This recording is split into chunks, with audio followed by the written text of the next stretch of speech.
Hello, world. Yes, yes, yes. Let's talk about this TikTok band.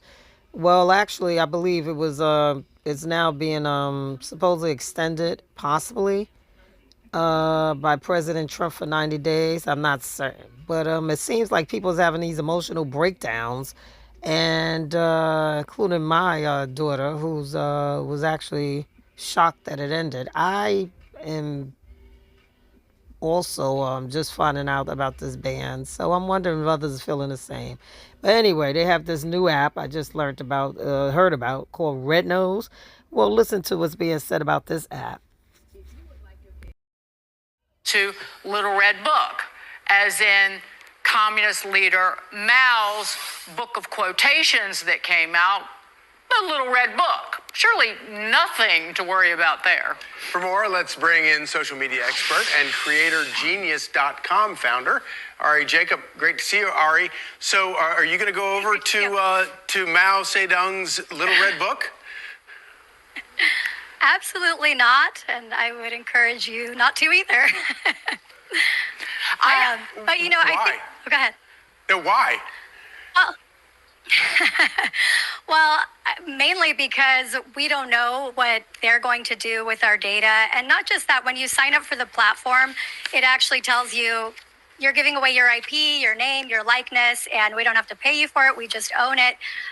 Additionally, what I think people are worried about with TikTok as well is that someone over there can pull the lever up or down. What kind of information can be manipulated on those apps?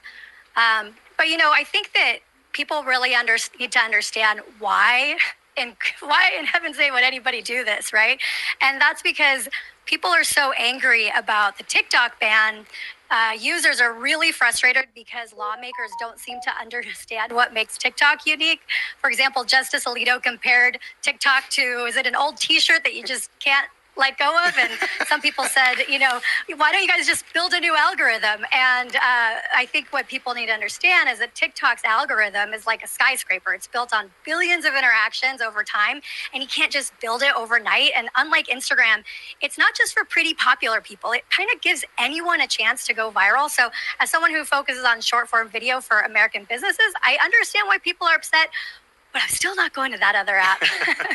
But I talked to several people in the tech world and a couple more who are young. And I asked them, why are people going over to this communist app? And they said, as a screw you to the U.S. government. They know that it's ultimately controlled by China, the Communist Party of China, and they don't care. They didn't care with TikTok, and now they know, and they care even less. They are angry that their lives revolve around TikTok, and their lives have so for several years, and the people in Congress just pulled the rug out from under them. And so it's really a middle finger to people in Congress. But by the way, somebody in the tech world told me that this algorithm that ByteDance holds so closely would be easy to replicate. You would just have to buy the users from TikTok and just hire some coders to replicate it.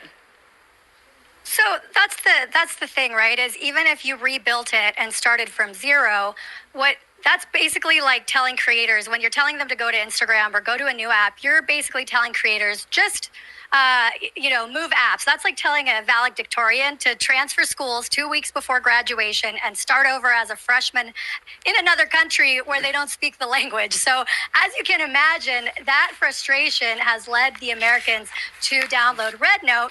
And RedNote operates under strict Chinese censorship and shares its data with the CCP. And people are saying, was it inspired by Mao Zedong's communist handbook, or if you believe Wikipedia, Stanford and Bain Capital and maybe even Mitt Romney. So this is getting so weird. But you know, here's what I think the statement that some people are trying to make is that let's just say lawmakers don't want drug dealers in their neighborhood, right? But say you've got dealers who don't sell to kids, they don't use violence, and the police have a handle on how they operate. Well, Then you throw those dealers in jail. What happens? Worse dealers move in, and suddenly you've got chaos. And that's kind of what these people are trying to create. Plus, some users think that the alternatives to TikTok in the US are just as bad. We already know that TikTok and Facebook manipulated algorithms to censor information at the request of the US government. So, but I still think that this rebellion could backfire. Red Note's terms of service, again, they ask you to sign away your intellectual property and likeness. Yeah. So it's bit dangerous. Yeah, and it's not really any better than Instagram's Reels.